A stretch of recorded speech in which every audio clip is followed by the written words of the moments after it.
Welcome, everybody. Can you hear the cryings in your soul? There's more than one. It's up to you to choose who you feed tonight.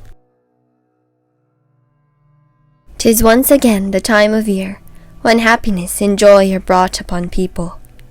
Families would gather and have a festive dinner.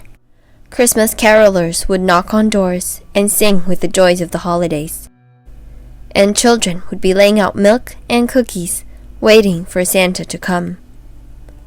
But little did everybody know that this year would be different. This year, Krampus is coming to town. Mommy, it's almost time for Christmas. We have to hurry and bake Santa cookies. I can't wait. I will stay up all night and make sure to meet him this year. The little girl hurried towards the kitchen, her mother not far behind. She put on her apron and got to work. Soon, the kitchen was filled with the sweet scent of melting chocolate and warm cookie dough. As she waits for the cookies to bake, she decided to go out in the forest and pick some winter berries to make it more special. She made her way through the snow-covered forest, but then she noticed a series of quick and tiny footsteps following her. A shadow lurked behind the trees. She slowly turned to see what was there. Then she saw two glowing eyes staring back at her from the shadows. Her heart raced and she took off. She decided to pick up a broken branch as she ran and tried her best to not look back. She ran and ran as fast as she could, and when she got the chance, she turned around, gripping the branch tightly, swung it as hard as she could.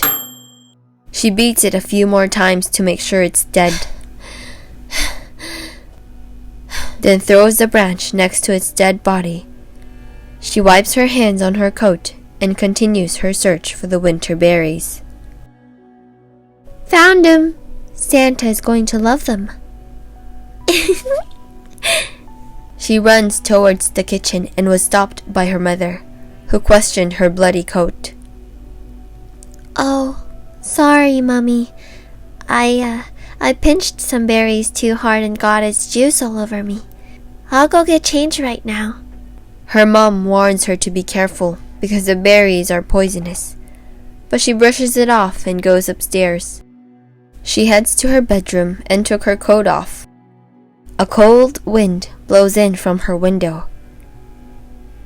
There, she saw a crow sitting on the windowsill. Stupid bird. She walks towards it and slowly reached for its neck. The startled little girl staggered back and fell to the floor. Angrily, she changed her clothes and went back downstairs. She spends the rest of the night right by the fireplace, playing with dolls while singing Christmas songs. It was almost midnight, and her parents decided to go to bed, leaving her by herself. You better watch out. You better not cry. You better not pout. I'm telling you why. Santa Claus is coming to town.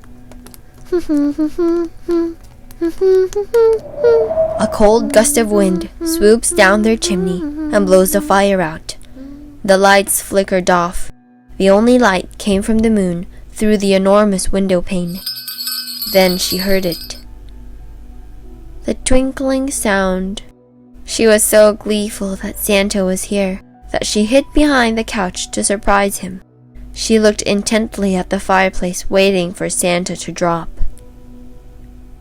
But then suddenly, she noticed that it wasn't bells she was hearing, but the sound of chains rattling. Then, soon after, she started hearing slow stomps, one after another. Then it appeared. Horns, the shadow of horns starting to appear from the moonlight being cast through the window. With heavy footsteps, it walked towards the door. The little girl, too scared to move, just stared at the door as the stomps got closer and closer. The door swung open with a force that shook the whole house. As it stood there, the little girl got to see the beast. Hooved legs as thick as tree trunks, horns that grew and spiraled from the top of its head, chains that wrapped around the fur of its body, dragging on the floor as he moved. The face was mostly in shadows, except for the eyes. She noticed these were the same eyes she saw staring back at her in the woods. It looks at her with its piercing, blood-thirsting eyes, and as if from thin air, hands her a gift. She reluctantly accepted and opened the present. The gift revealed its contents to be the remains of small dead animals. Her eyes widened, and before she could even scream, the beast grabbed her by her feet, put her in his sack, and dragged her out of the house. It dragged her a few kilometers through the snow. Her body got bruised and she felt cuts all over. It was 30 degrees below zero that night, and as she was about to pass out, she heard the beast punch a hole through the ground and jump in, dragging her weightless body to the underworld. Welcome to Krampus's lair. The barely conscious little girl looked through a hole in the sack and saw several children locked up in cages, their hands and feet chained together, and their neck bound in piping hot metal chains. She heard them screaming from their parents, begging Krampus to spare their lives. The beast just laughed as if it is enjoying their cries for help. Then the beast stopped, grabbed the little girl's head, and lifts her out of the sack. It looks at her soulless face, smiles, and chains her up just like the rest. Right beside her, she sees a child of about the same age, with a brand on his back. Violence. Theft. As she slowly read the words, his head turns to face her. Ah! She felt a burning sensation across her back. Animal cruelty, it read. The sight of the hot piping iron made the young girl pass out.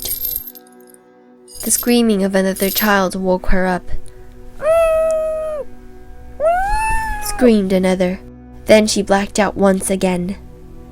The young girl wakes up for the second time that night. As she felt her chain being pulled, the crying and screams of other children began to fade, as if she was being dragged into another room. When the dragging stopped, she ventured to get up and look around. The young girl found herself in the middle of the snow-covered forest near her house. She looked around and started walking. A shadow zips behind her and startled her. Who's there? The shadow jumps out and a tiny squirrel stands by her feet.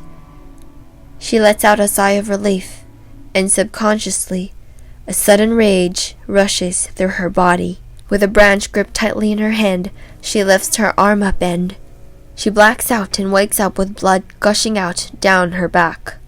She looks at her bloodied coat, and the crow by the windowsill catches her eye. The crow stares at her as if mocking her, and then she leapt towards it and she falls to the floor and wakes up again. After countless tries, the young girl finally caught on.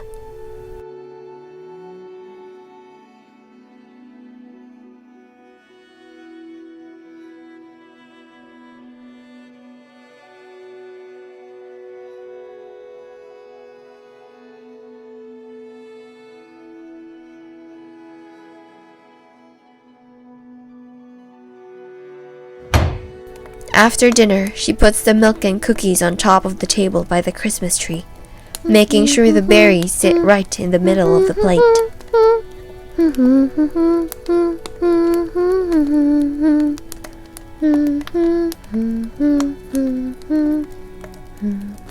You better watch out.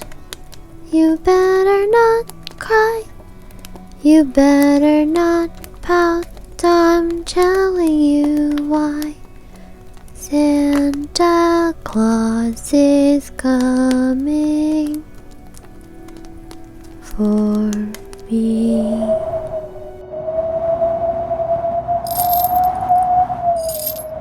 Hello, Santa.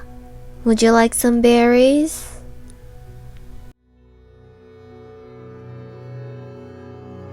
Hello everybody, thank you for watching this week's video. I hope you guys enjoyed it.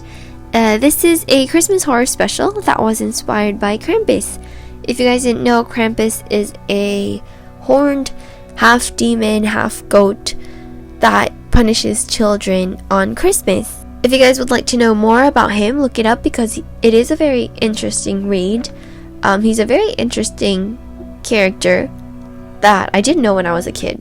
And if you guys would like to support this channel, please click the like and subscribe button down below, and hopefully we will see you every week. Bye!